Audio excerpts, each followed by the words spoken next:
স্বামী বিবেকানন্দের বাণী ও রচনা। তৃতীয় খণ্ড। অধ্যায় বিশ্বজনীন ধর্মের আদর্শ। অবশিষ্ট অংশ। বাহিরের শিক্ষাদাতা কি করিতে পারেন? তিনি অন্তরায়গুলি কিঞ্চিৎ অপসারিত করিতে পারেন মাত্র। ওইখানেই তাহার কর্তব্য শেষ। এতএব যদি পারো সহায়তা করো, কিন্তু বিনষ্ট করিও না। তুমি কাহাকেও আধ্যাত্মিক শক্তি সম্পন্ন করিতে পারো, এ ধারণা একেবারে পরিত্যাগ করো। ইহা অসম্ভব। তোমার নিজের আত্মা ব্যতীত তোমার ওপর কোনো শিক্ষাদাতা নাই, ইহা স্বীকার করো। তাহাতে কি ফল হয়? সমাজে আমরা নানাবিধ স্বভাবের লোক দেখি। সংসারে সহস্র সহস্র প্রকার মন ও সংস্কার বিশিষ্ট লোক রহিয়াছে। তাহাদিগের সম্পূর্ণ সামান্যীকরণ অসম্ভব। কিন্তু আপাতত আমাদের সুবিধা মতো তাহাদিগকে 4 শ্রেণীতে বিভক্ত করা যাইতে পারে। প্রথমত, উদ্যমশীল কর্মঠ ব্যক্তি। তিনি কর্ম করিতে চান। তাহার পেশী ও স্নায়ুমণ্ডলীতে বিপুল শক্তি রহিয়াছে। তাহার উদ্দেশ্য কাজ করা, হাসপাতাল নির্মাণ করা, সৎকার্য করা, রাস্তা প্রস্তুত করা, কার্যপ্রণালী স্থির করা ও প্রতিষ্ঠান গঠন করা। দ্বিতীয়ত, ভাবুক লোক, যিনি শিব ও সুন্দরকে অত্যধিক ভালোবাসেন। তিনি সৌন্দর্যের চিন্তা করিতে, প্রকৃতির মনোরম দিকটি উপভোগ করিতে এবং প্রেম ও প্রেমময় ভগবানকে পূজা করিতে ভালোবাসেন। তিনি পৃথিবীর সকল সময়ের যাবতীয় মহাপুরুষ, ধর্মাচার্য ও ভগবানের অবতারগণকে সর্বান্তকরণে ভালোবাসেন। খ্রাইস্ট অথবা বুদ্ধ বাস্তবিকই ছিলেন, এ কথা যুক্তি দ্বারা প্রমাণিত হয় কি না হয় তাহা তিনি গ্রাহ্য করেন না। খ্রাইস্টের প্রদত্ত সারমন অন দ্য মাউন্ট কবে প্রচারিত হইয়াছিল, অথবা শ্রীকৃষ্ণ ঠিক কোন মুহূর্তে জন্মগ্রহণ করিয়াছিলেন, তাহা জানা তিনি বিশেষ আবশ্যক মনে করেন না। তাহার নিকট তাহাদিগের ব্যক্তিত্ব, তাহাদের মনোহর মূর্তিগুলি সমধিক আদরণীয়। ইহাই তাহার আদর্শ প্রেমিকের প্রকৃতি। ভাবুকের স্বভাবই এই প্রকার। তৃতীয়ত, অতীন্দ্রিয়বাদী যোগী। তিনি নিজেকে বিশ্লেষণ করিতে, মানব মনের ক্রিয়াসমূহ জানিতে, অন্তরে কি কি শক্তি কার্য করিতেছে এবং কি রূপে তাহাদিগকে জানা যায়, পরিচালিত করা যায় ও বশীভূত করা যায়, এই সকল বিষয় তিনি জানিতে চান। ইহাই ওই যোগীর মনের স্বভাব। চতুর্থত, দার্শনিক, যিনি প্রত্যেকটি বিষয় মাপিয়া দেখিতে চান এবং মানবীয় দর্শনের পক্ষে যতদূর যাওয়া সম্ভব তাহার ঊর্ধ্বে তিনি স্বীয় বুদ্ধিকে লইয়া যাইতে চান। এক্ষণে কথা হইতেছে যে, যদি কোনো ধর্মকে সর্বাপেক্ষা বেশি লোকের উপযোগী হইতে হয়, তাহা হইলে তাহার বিভিন্ন লোকের মনের উপযোগী খাদ্য যোগানের ক্ষমতা থাকা চাই, এবং যে ধর্মে এই ক্ষমতার অভাব, সেই ধর্মের অন্তর্গত সম্প্রদায়গুলি সবই একদেশী হইয়া পড়ে। মনে করুন, আপনি এমন কোনো সম্প্রদায়ের নিকট গেলেন, যাহারা ভক্তি ও ভাবুকতা প্রচার করে, গান করে, কান্দে এবং প্রেম প্রচার করে। কিন্তু যখনই আপনি বলিলেন, বন্ধু, আপনি যাহা বলিতেছেন সবই ঠিক, কিন্তু আমি চাই ইহা অপেক্ষাও শক্তিপ্রদ কিছু। আমি চাই একটু বুদ্ধি প্রয়োগ, একটু দার্শনিকতা। আমি আরও বিচারপূর্বক বিষয়গুলি ধাপে ধাপে বুঝিতে চাই। তাহারা তৎক্ষণাৎ বলিবে, দূর হও, এবং শুধু যে সেখান হইতে চলিয়া যাইতে বলিবে তাহা নয়, পারে তো আপনাকে একেবারে ভবপারে পাঠাইয়া দিবে। ফলে এই হয় যে, সেই সম্প্রদায় কেবল ভাবপ্রবণ লোকদিগকেই সাহায্য করিতে পারে। তাহারা অপরকে সাহায্য তো করেই না, পরন্তু তাহাদিগকে বিনষ্ট করিতে চেষ্টা করে। এবং এই ব্যাপারের সর্বাপেক্ষা নীতি বিগর্হিত দিকটা এই যে সাহায্যের কথা দূরে থাকুক, অপরে যে ও কপট হইতে পারে ইহাও তাহারা বিশ্বাস করে না। এদিকে আবার দার্শনিকদের সম্প্রদায় আছে, তাহারা ভারত ও প্রাচ্যের জ্ঞানের বড়াই করেন এবং মনস্তত্ত্ব বিষয়ক খুব লম্বা চওড়া গলা ভরা শব্দ ব্যবহার করেন। কিন্তু যদি আমার মতো একজন সাধারণ লোক তাহাদের নিকট গিয়া বলে, আমাকে ধার্মিক হওয়ার মতো কিছু উপদেশ দিতে পারেন কি, তাহা হইলে তাহারা প্রথমেই একটু মুচকি হাসিয়া বলিবেন, কুহে, তুমি বুদ্ধিবৃত্তিতে এখনও আমাদের বহু নিচে, তুমি আধ্যাত্মিকতার কি বুঝিবে? ইহারা বহু উঁচু দরের দার্শনিক, তাহারা তোমাকে শুধু বাহিরে যাইবার দরজা দেখাইয়া দিতে পারেন। আরও একদল আছেন, তাহারা যোগমার্গী বা মিস্টিক, তাহারা জীবের বিভিন্ন অবস্থা, মনের বিভিন্ন স্তর, মানসিক সিদ্ধির ক্ষমতা ইত্যাদি সম্বন্ধে নানা কথা তোমাকে বলিবেন, এবং তুমি যদি সাধারণ লোকের ন্যায় তাহাদিগকে বলো, আমাকে এমন কোনো সদুপদেশ দিন যাহা কার্যে পরিণত করিতে পারি, আমি অত কল্পনা প্রিয় নই, আমার উপযোগী কিছু দিতে পারেন কি, তাহারা হাসিয়া বলিবেন, নির্বুটটা কি বলে শুনো, কিছুই জানে না, আহম্মকের জীবনই বৃথা। পৃথিবীর সর্বত্রই এইরূপ চলিতেছে। আমি এই সকল বিভিন্ন সম্প্রদায়ের সর্বাপেক্ষা গুড়া ধর্মধ্বজীদের একটা ঘরে একত্র পুরিয়া তাহাদের সুন্দর বিদ্রূপ ব্যঞ্জক হাস্যের আলোকচিত্র তুলিতে চাই। ইহাই ধর্মের সমসাময়িক অবস্থা, ইহাই বর্তমান পরিস্থিতি। আমি এমন একটি ধর্ম প্রচার করিতে চাই যাহা সকল প্রকার মনের উপযোগী হইবে, ইহা সমভাবে দর্শনমূলক, তুল্যরূপে ভক্তিপ্রবণ, সমভাবে মরমী এবং কর্মপ্রেরণাময় হইবে। যদি কলেজ হইতে পদার্থ বিজ্ঞানের অধ্যাপকগণ আসেন, তাহারা যুক্তি বিচার পছন্দ করিবেন, তাহারা যত পারেন বিচার করুন। শেষে তাহারা এমন এক স্থানে পৌঁছিবেন যেখানে তাহাদের মনে হইবে যে যুক্তি বিচারের দ্বারা অক্ষুণ্ণ রাখিয়া তাহারা আর অগ্রসর হইতে পারেন না। তাহারা বলিয়া বসিবেন, ঈশ্বর মুক্তি প্রভৃতি ভাবগুলি কুসংস্কার মাত্র, উহাদিগকে ছাড়িয়া দাও। আমি বলি, হে দার্শনিক প্রবর, তোমার এই পঞ্চভৌতিক দেহ যে আরও বড় কুসংস্কার, এটিকে পরিত্যাগ করো। আহার করিবার জন্য আর গৃহে বা অধ্যাপনার জন্য তোমার দর্শন বিজ্ঞানের ক্লাসে যাইও না। শরীর ছাড়িয়া দাও এবং যদি না পারো জীবন ভিক্ষা চাহিয়া চুপ করিয়া বসো। কারণ যে দর্শন আমাদিগকে জগতের একত্ব ও বিশ্বময় একই সত্তার অস্তিত্ব শিক্ষা দে, সেই তত্ত্ব উপলব্ধি করিবার উপায় দেখাইবার সামর্থ্য ধর্মের থাকা আবশ্যক। সেইরূপ যদি মরমী যোগী কেহ আছেন, আমরা তাহাকে সাদরে অভ্যর্থনা করিয়া বৈজ্ঞানিকভাবে মনস্তত্ত্ব বিশ্লেষণ করিয়া দিতে ও হাতে কলমে তাহা করিয়া দেখাইতে সর্বদা প্রস্তুত থাকিব।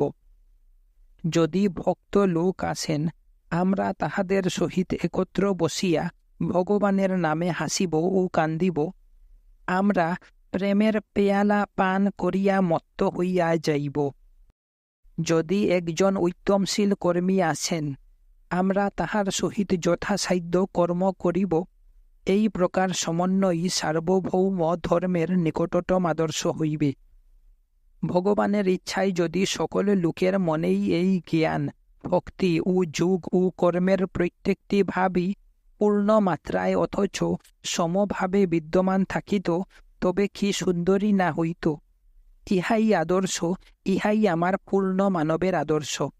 যাহাদের চরিত্রে এই ভাবগুলির একটি বা দুইটি প্রস্ফুটিত হইয়াছে, আমি তাহাদিগকে একদেশী বলি, এবং সমস্ত জগৎই সেই রূপ এক দেশদর্শী মানুষে পরিপূর্ণ, এবং তাহারা কেবল সেই রাস্তাটি জানে যাহাতে নিজেরা চলাফেরা করে।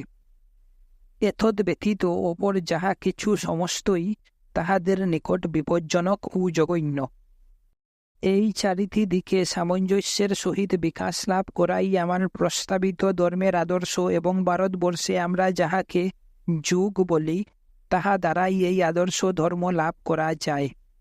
কর্মীর দৃষ্টিতে ইহার অর্থ ব্যক্তির সহিত সমগ্র মানব জাতির অভেদ ভাব। মরমীর দৃষ্টিতে ইহার অর্থ জীবাত্মা ও পরমাত্মার একত্ব সাধন। ভক্তের নিকট ইহার অর্থ নিজের সহিত প্রেমময় ভগবানের মিলন, এবং জ্ঞানীর নিকট ইহার অর্থ নিখিল সত্তার ঐক্যবোধ।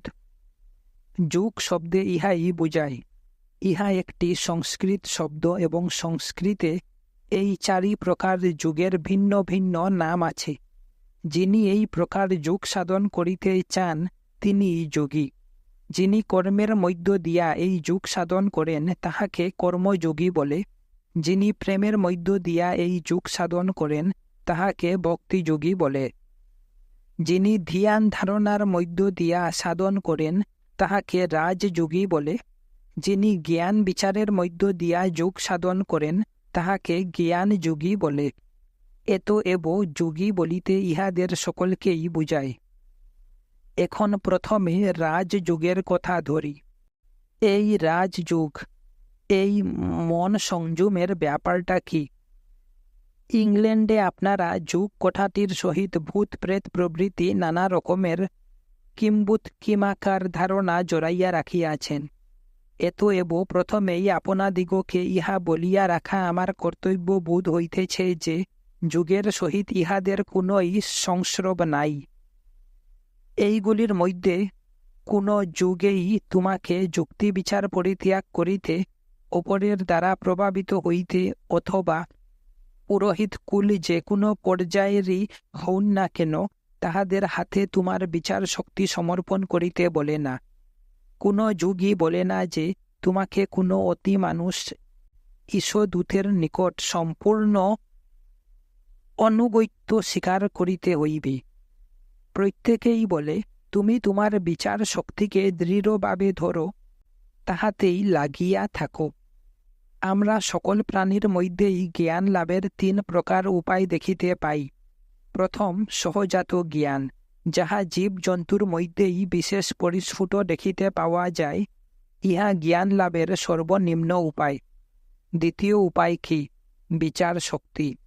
মানুষের মধ্যেই ইহার সমধিক বিকাশ দেখিতে পাওয়া যায়। প্রথমত, সহজাত জ্ঞান একটি অসম্পূর্ণ উপায়।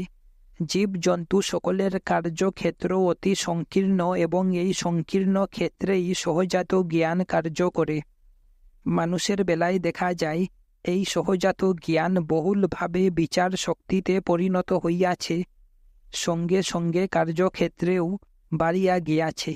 তথাপি এই বিচার শক্তিরও যথেষ্ট অপ্রাচুর্য রহিয়াছে। বিচার শক্তি কিছু দূর পর্যন্তই মাত্র অগ্রসর হইতে পারে, তারপর সে থামিয়া যায়, আর অগ্রসর হইতে পারে না।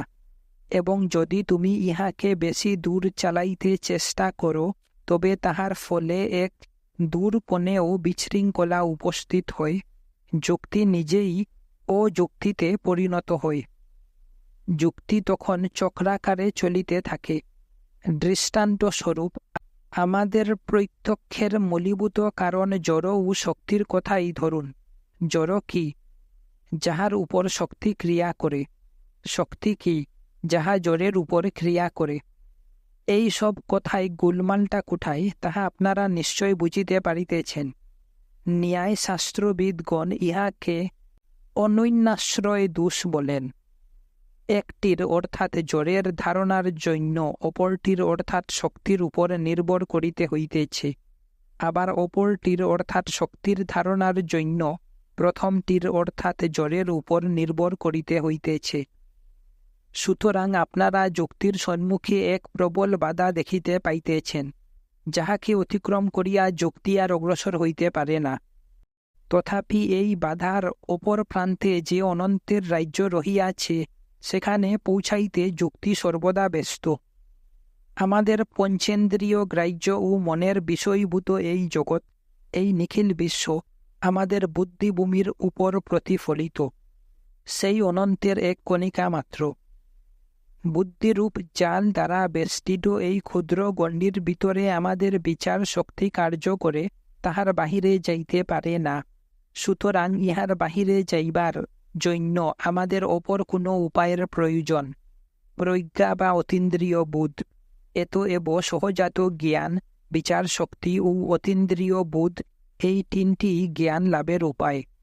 পশুতে সহজাত জ্ঞান, মানুষে বিচার শক্তি ও দেব মানবে অতীন্দ্রিয় বোধ দেখিতে পাওয়া যায়।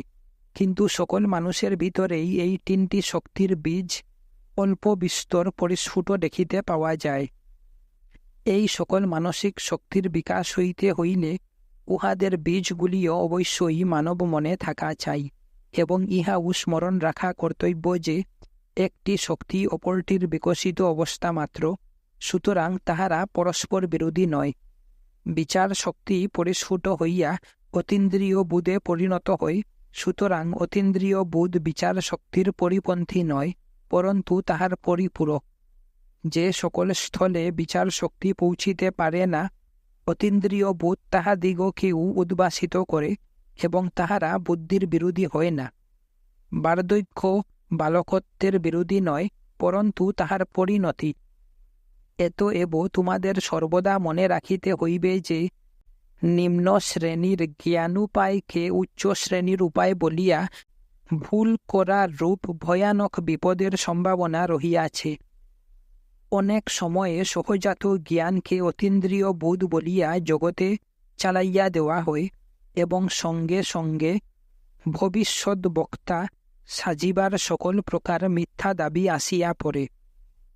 একজন নির্বুধ অথবা অর্ধ উন্মাদ ব্যক্তি মনে করে যে তাহার মস্তিষ্কে যে সকল পাগলামি চলিতেছে সেগুলিও অতীন্দ্রিয় জ্ঞান, এবং সে চায় লোকে তাহাকে অনুসরণ করুক। জগতে সর্বাপেক্ষা পরস্পর বিরোধী যত প্রকার অসম্বন্ধ প্রলাপ বাক্য প্রচারিত হইয়াছে, তাহা বিকৃত মস্তিষ্ক কতকগুলি উন্মাদের সহজাত জ্ঞান অনুযায়ী প্রলাপ বাক্যকে অতীন্দ্রিয় বোধের ভাষা বলিয়া চালাইয়া দিবার চেষ্টা ছাড়া আর কিছুই নয়। প্রকৃত উপদেশের প্রথম লক্ষণ এই হওয়া চাই যে ইহা কখনো যুক্তি বিরোধী হইবে না, এবং আপনারা দেখিতে পাইবেন উল্লিখিত সকল যুগ এই ভিত্তির উপরেই প্রতিষ্ঠিত। প্রথমে রাজযুগের কথা ধরা যাক। রাজযুগ মনস্তত্ত্ব বিষয়ক যুগ। মনোবৃত্তির সহায় অবলম্বনে পরমাত্ম যুগে পৌঁছিবার উপায়। বিষয়টি খুব বড়, তাই আমি এক্ষণে এই যুগের মূল ভাবটি আপনাদের নিকট ব্যক্ত করিতেছি। জ্ঞান লাভ করিবার আমাদের একটি মাত্র উপায় আছে। নিম্নতম মনুষ্য হইতে সর্বোচ্চ যোগী পর্যন্ত সকলকেই সেই এক উপায় অবলম্বন করিতে হয়। একাগ্রতাই এই উপায়। রসায়নবিদ যখন তাহার পরীক্ষাগারে বা ল্যাবরেটরিতে কাজ করেন, তখন তিনি তাহার মনের সমস্ত শক্তি সংহত করেন, উহাকে এক কেন্দ্রিক করেন, এবং সেই শক্তিকে পদার্থ বিশেষের উপর প্রয়োগ করেন। তখন ওই পদার্থের সংগঠনকে ভূতবর্গ পরস্পর বিচ্ছিন্ন হইয়া যায়, এবং এই রূপে তিনি তাহাদের জ্ঞান লাভ করেন। জ্যোতির্বিদু তাহার সমুদয় মনশক্তিকে সংহত করিয়া তাহাকে এক কেন্দ্রিক করেন, তারপর তাহার দূরবীক্ষণ যন্ত্রের মধ্য দিয়া ওই শক্তিকে বস্তুর উপর প্রয়োগ করেন। তখন নক্ষত্র নিচয় ও জ্যোতিষ্ক মণ্ডল ঘুরিয়া তাহার দিকে আসে, এবং নিজ নিজ রহস্য তাহার নিকট উদ্ঘাটিত করে। অধ্যাপনারত আচার্যই বল, অথবা পাঠনিরত ছাত্রই বল, যেখানে কোনো ব্যক্তি কোনো বিষয় জানিবার জন্য চেষ্টা করিতেছে, সকলের পক্ষে এই রূপই ঘটিয়া থাকে। আপনারা আমার কথা শুনিতেছেন, উহা যদি আপনাদের ভালো লাগে, তবে আপনাদের মন উহার প্রতি একাগ্র হইবে।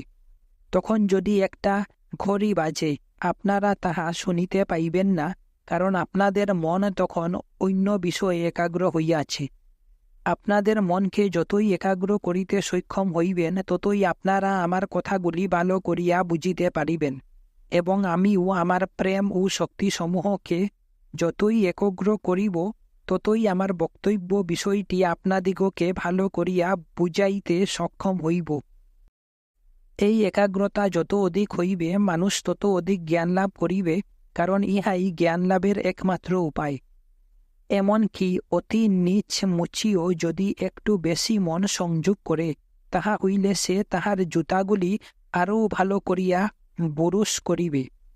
পাচক একাগ্র হইলে তাহার খাদ্য আরও ভালো করিয়া রন্ধন করিবে। অর্থ উপার্জনই হোক অথবা ভগবত আরাধনাই হোক, যে কাজে মনের একাগ্রতা যত অধিক হইবে, কাজটি ততই সুচারুরূপে সম্পন্ন হইবে। কেবল এইভাবে ডাকিলে বা এইভাবে কারাগার করিলেই প্রকৃতির ভাণ্ডারের দুয়ার উদ্ঘাটিত হইয়া যায় এবং জগৎ আলোক বন্যায় প্লাবিত হয়। ইহাই এই একাগ্রতা শক্তি জ্ঞান ভাণ্ডারে প্রবেশের একমাত্র উপায়। রাজযুগে প্রায় এই বিষয় আলোচিত হইয়াছে। আমাদের বর্তমান শারীরিক অবস্থায় আমরা এতই বিক্ষুব্ধ রহিয়াছি যে আমাদের মন শত বিষয়ে তাহার শক্তি বৃথা ক্ষয় করিতেছে। যখনই আমি বাজে চিন্তা বন্ধ করিয়া জ্ঞান লাভের জন্য কোনো বিষয়ে মন স্থির করিতে চেষ্টা করি, তখনই শত সহস্র অবাঞ্ছিত আলোড়ন মস্তিষ্কে দ্রুত উত্থিত হইয়া শত সহস্র চিন্তা যুগপথ মনে উদ্দিত হইয়া উহাকে চঞ্চল করিয়া তুলে। কি রূপে ওইগুলি নিবারণ করিয়া মন বসে আনিতে পারা যায়, তাহাই রাজযুগের একমাত্র আলোচ্য বিষয়। এক্ষণে কর্মযুগের অর্থাৎ কর্মের মধ্য দিয়া ভগবান লাভের কথা ধরা যাক। সংসারে এমন অনেক লোক দেখিতে পাওয়া যায়, যাহারা কোনো না কোনো প্রকার কাজ করিতেই যেন জন্মগ্রহণ করিয়াছে। তাহাদের মন শুধু চিন্তার রাজ্যেই একাগ্র হইয়া থাকিতে পারে না। তাহারা বুঝে কেবল কাজ, যা চোখে দেখা যায় এবং হাতে করা যায়। এই প্রকার লোকের জন্যও একটি সুশৃঙ্খল ব্যবস্থা থাকা দরকার। আমরা প্রত্যেককেই কোনো না কোনো কর্ম করিতেছি, কিন্তু আমাদের মধ্যে বেশিরভাগ লোকেই অধিকাংশ শক্তির অপব্যবহার করিয়া থাকে, কারণ আমরা কর্মের রহস্য জানি না। কর্মযুগ এই রহস্যটি বুঝাইয়া দেয় এবং কোথায় কিভাবে কার্য করিতে হইবে, উপস্থিত কর্মে কিভাবে আমাদের সমস্ত শক্তিকে নিয়োগ করিলে সর্বাপেক্ষা অধিক ফল লাভ হইবে তাহা শিক্ষা দেয়। কিন্তু এই রহস্য শিক্ষার সঙ্গে সঙ্গে কর্মের বিরুদ্ধে উহা দুঃখজনক এই বলিয়া যে প্রবল আপত্তি উত্থাপন করা হয়, আমাদিগকে তাহারও বিচার করিতে হইবে। সমুদয় দুঃখ কষ্ট আসক্তি হইতে আসে। আমি কাজ করিতে চাই, আমি কোনো লোকের উপকার করিতে চাই, এবং শতকরা 90টি স্থলেই দেখা যায় যে আমি যাহাকে সাহায্য করিয়াছি সেই ব্যক্তি সমস্ত উপকার বলিয়া আমার শত্রুতা করে, ফলে আমাকে কষ্ট পাইতে হয়। এবং বিদ ঘটনার ফলেই মানুষ কর্ম হইতে বিরত হয়, এবং এই দুঃখ কষ্টের ভয়ই মানবের কর্ম ও উদ্যমের অনেকটা নষ্ট করিয়া দেয়। কাহাকে সাহায্য করা হইতেছে এবং কোন প্রয়োজনে সাহায্য করা হইতেছে ইত্যাদি বিষয়ে লক্ষ্য না করিয়া অনাসক্তভাবে শুধু কর্তব্যবোধে কর্ম করিতে হয়। কর্মযোগ তাহাই শিক্ষা দেয়। কর্মযোগী কর্ম করেন কারণ উহা তাহার স্বভাব। তিনি প্রাণে প্রাণে বোধ করেন এরূপ করা তাহার পক্ষে কল্যাণজনক। ইহা ছাড়া তাহার অন্য কোনো উদ্দেশ্য থাকে না। তিনি জগতে সর্বদাই দাতার আসন গ্রহণ করেন, কখনো কিছু প্রত্যাশা করেন না। তিনি জ্ঞাতসারে দান করিয়াই যান, কিন্তু প্রতিদান স্বরূপ কিছুই চান না। সুতরাং তিনি দুঃখের হাত হইতে রক্ষা পান। যখনই দুঃখ আমাদিগকে গ্রাস করে, তখনই বুঝিতে হইবে উহা আসক্তির প্রতিক্রিয়া মাত্র। অতঃপর ভাবপ্রবণ বা প্রেমিক লোকদিগের জন্য ভক্তিযোগ। ভক্ত ভগবানকে ভালোবাসিতে চান, তিনি ধর্মের অঙ্গরূপে ক্রিয়াকলাপের এবং পুষ্প গন্ধ সুরম্য মন্দির মূর্তি প্রভৃতি নানাবিধ দ্রব্যের উপর নির্ভর করেন এবং সাধনায় তাহাদের প্রয়োগ করেন। আপনারা কি বলিতে চান তাহারা ভুল করেন।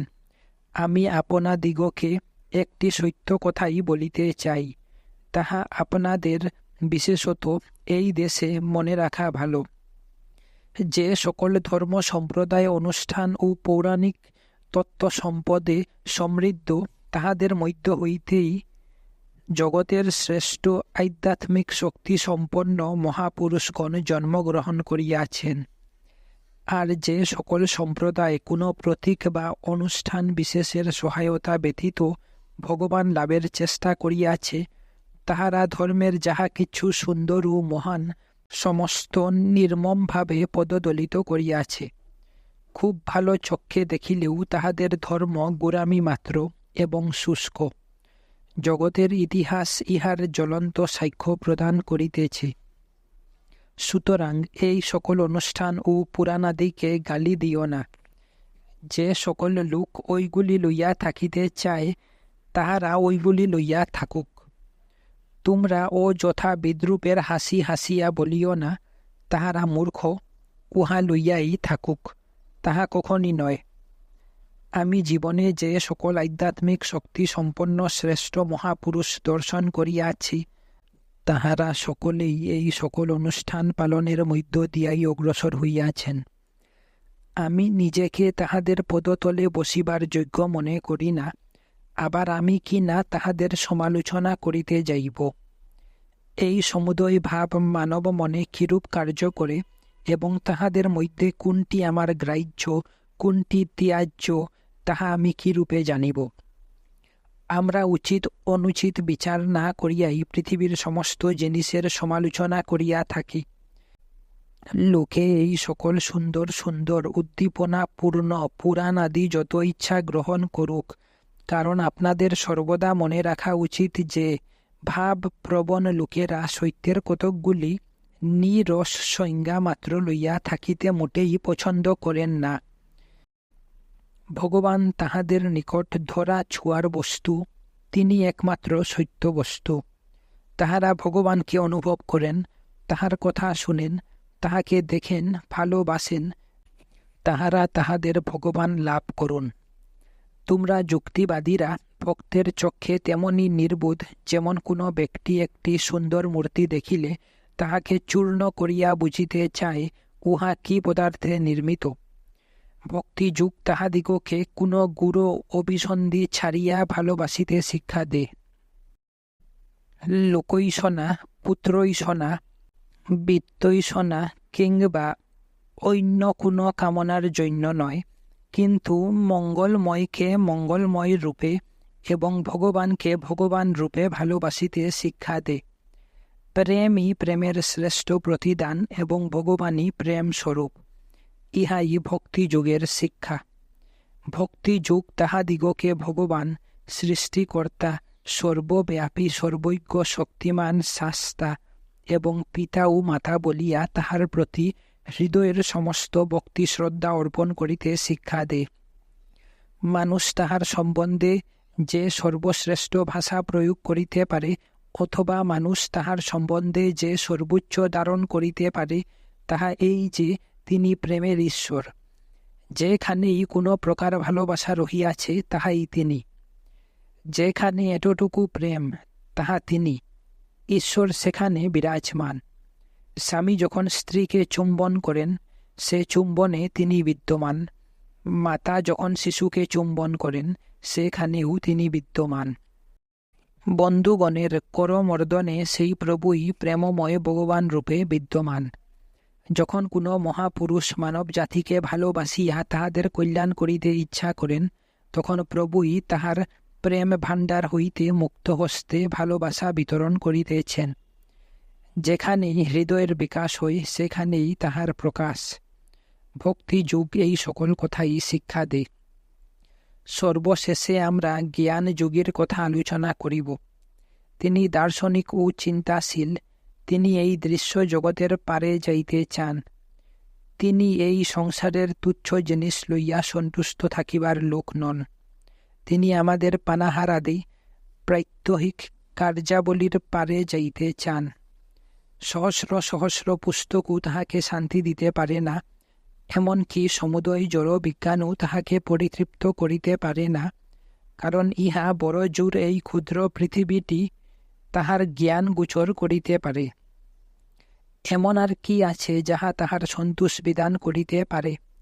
কোটি কোটি সৌরজগৎ তাহাকে সন্তুষ্ট করিতে পারে না। তাহার চক্ষে তাহারা অস্তিত্বের সমুদ্রে বিন্দু মাত্র। তাহার আত্মা এই সকলের পারে যাইয়া সকল অস্তিত্বের যাহা সার, সেই সত্যকে স্বরূপত প্রত্যক্ষ করিয়া, তাহাকে উপলব্ধি করিয়া, তাহার সহিত তাদাত্ম্য লাভ করিয়া, সেই বিরাট সত্তার সহিত অভিন্ন হইয়া তাহাতেই ডুবিয়া যাইতে চায়। ইহাই হইল জ্ঞানীর ভাব। তাহার মতে ভগবানকে জগতের পিতা, মাতা, সৃষ্টিকর্তা, রক্ষাকর্তা, পথ প্রদর্শক ইত্যাদি বলিয়া তাহার স্বরূপ প্রকাশ করা মোটেই সম্ভব নয়। তিনি ভাবেন ভগবান তাহার প্রাণের প্রাণ, তাহার আত্মার আত্মা। ভগবান তাহার নিজেরই আত্মা। ভগবান ছাড়া আর কোনো বস্তুই নাই। তাহার যাবতীয় নশ্বর অংশ বিচারের প্রবল আঘাতে চূর্ণ বিচূর্ণ হইয়া উড়িয়া যায়। অবশেষে যাহা সত্য সত্যই থাকে, তাহাই পরমাত্মা স্বয়ং। গাছে দুইটি পাখি রহিয়াছে, একটি উপরে একটি নিচে। উপরের পাখিটি স্থির, নির্বাক, মহান, নিজের মহিমায় নিজে বিভোর। নিচের ডালের পাখিটি কখনো সুমিষ্ট, কখনো তিক্ত ফল খাইতেছে। এক ডাল হইতে আরও এক ডালে লাফাইয়া উঠিতেছে এবং পর্যায়ক্রমে নিজেকে সুখী ও দুঃখী বোধ করিতেছে। কিছুক্ষণ পরে নিচের পাখিটি একটি অতি মাত্রায় তিক্ত ফল খাইল এবং নিজেকে ধিক্কার দিয়া উপরের দিকে তাকাইল এবং অপর পাখিটিকে দেখিতে পাইল। সেই অপূর্ব সোনালী রঙের পাখাওয়ালা পাখিটি, সে মিষ্ট বা তিক্ত কোনো ফলই খায় না এবং নিজেকে সুখী বা দুঃখীও মনে করে না, পরন্তু প্রশান্তভাবে আপনাতে আপনি থাকে। নিজের আত্মা ছাড়া আর কিছুই দেখিতে পায় না। নিচের পাখিটি ঐরূপ অবস্থা লাভ করিবার জন্য ব্যগ্র হইল, কিন্তু শীঘ্রই ইহা বলিয়া গিয়া আবার ফল খাইতে আরম্ভ করিল। ক্ষণকাল পরে সে আবার একটা অতি তিক্ত ফল খাইল। তাহাতে তাহার মনে অতিশয় দুঃখ হইল এবং সে পুনরায় উপরের দিকে তাকাইল এবং উপরের পাখিটির কাছে যাইবার চেষ্টা করিল। আবার সে এ কথা বলিয়া গেল এবং কিছুকাল পরে পুনরায় উপরের দিকে তাকাইল। বারবার এইরূপ করিতে করিতে সে অবশেষে সুন্দর পাখিটির খুব নিকটে আসিয়া পৌঁছিল এবং দেখিল অপর পক্ষীর পক্ষ হইতে জ্যোতির ছটা আসিয়া তাহার নিজ দেহের চতুর্দিকে পড়িয়াছে। সে এক পরিবর্তন অনুভব করিল, যেন সে মিলাইয়া যাইতেছে। সে আরও নিকটে আসিল, দেখিল তাহার চারিদিকে যাহা কিছু ছিল সমস্তই অদৃশ্য, অন্তর্হিত হইতেছে। অবশেষে সে এই অদ্ভুত পরিবর্তনের অর্থ বুঝিল। নিচের পাখিটি যেন উপরের পাখিটির স্থূল রূপে প্রতীয়মান ছায়া মাত্র, প্রতিবিম্ব মাত্র ছিল। সে নিজে বরাবর স্বরূপত সেই উপরের পাখি ছিল। নিচের ছোট পাখিটির এই মিষ্ট ও তিক্ত ফল খাওয়া এবং পর পর সুখ দুঃখ বোধ করা, এই সবই মিথ্যা, স্বপ্ন মাত্র। সেই প্রশান্ত নির্বাক মহিমাময় সুখ দুঃখাতীত উপরের পাখিটি সর্বক্ষণ বিদ্যমান ছিল। উপরের পাখিটি ঈশ্বর, পরমাত্মা, জগতের প্রভু এবং নিচের পাখিটি জীবাত্মা, এই জগতের সুখ দুঃখরূপ বিষয় ও তিক্ত ফলসমূহের ভোক্তা। মধ্যে মধ্যে জীবাত্মার উপর প্রবল আঘাত আসে। সে কিছুক্ষণের জন্য ফল ভোগ বন্ধ করিয়া সেই অজ্ঞাত ঈশ্বরের দিকে অগ্রসর হয় এবং তাহার হৃদয়ে সহসা জ্ঞান জ্যোতির প্রকাশ হয়। সে তখন মনে করে এই জগৎ মিথ্যা দৃশ্য জাল মাত্র, কিন্তু পুনরায় ইন্দ্রিয়গণ তাহাকে বহির জগতে টানিয়া নামাইয়া আনে এবং সেও পূর্বের ন্যায় এই জগতের ভালো মন্দ ফল ভোগ করিতে থাকে। আবার সে কোটি কঠোর আঘাত প্রাপ্ত হয় এবং আবার তাহার হৃদয় দুয়ার উন্মুক্ত হইয়া দিব্য জ্ঞানালোক প্রবেশ করে।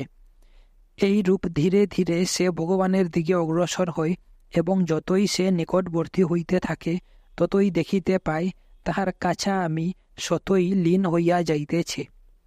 যখন সে খুব নিকটে আসিয়া পড়ে তখন দেখিতে পায় সে নিজেই পরমাত্মা এবং বলিয়া উঠে, যাহাকে আমি তোমাদিগের নিকট জগতের জীবন এবং অনু পরমাণুতে ও চন্দ্র সূর্যে বিদ্যমান বলিয়া বর্ণনা করিয়াছি, তিনি আমাদের এই জীবনের অবলম্বন, আমাদের আত্মার আত্মা।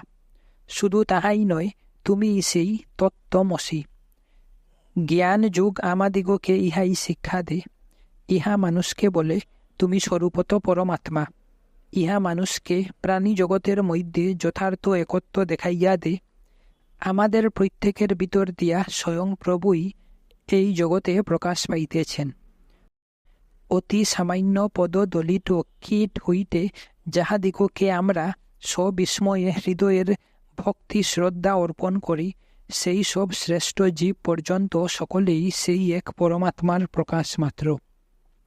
শেষ কথা এই যে, এই সকল বিভিন্ন যুগ আমাদিগকে কার্যে পরিণত করিতেই হইবে। কেবল তাহাদের সম্বন্ধে জল্পনা কল্পনা করিলে চলিবে না।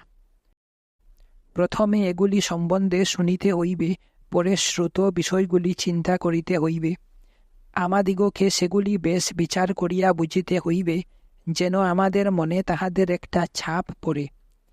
অতঃপর তাহাদিগকে ধ্যান এবং উপলব্ধি করিতে হইবে। যে পর্যন্ত না আমাদের সমস্ত জীবনটাই তদ্ভাব ভাবিত হইয়া উঠে, তখন ধর্ম জিনিসটা আর শুধু কতকগুলি ধারণা বা মতবাদের সমষ্টি অথবা বুদ্ধির ছায় মাত্র হইয়া থাকিবে না। তখন ইহা আমাদের জীবনের সহিত এক হইয়া যাইবে। বুদ্ধির ছাই দিয়া আজ আমরা অনেক মূর্খতাকে সত্য বলিয়া গ্রহণ করিয়া কালই হয়তো আবার সম্পূর্ণ মত পরিবর্তন করিতে পারি। কিন্তু যথার্থ ধর্ম কখনই পরিবর্তিত হয় না। ধর্ম অনুভূতির বস্তু। উহা মুখের কথা বা মতবাদ বা যুক্তিমূলক কল্পনা মাত্র নয়, তাহা যতই সুন্দর হোক না কেন। ধর্ম জীবনে পরিণত করিবার বস্তু, শুনিবার বা মানিয়া লইবার জিনিস নয়। সমস্ত মন প্রাণ বিশ্বাসের বস্তুর সহিত এক হইয়া যাইবে। ইহাই ধর্ম।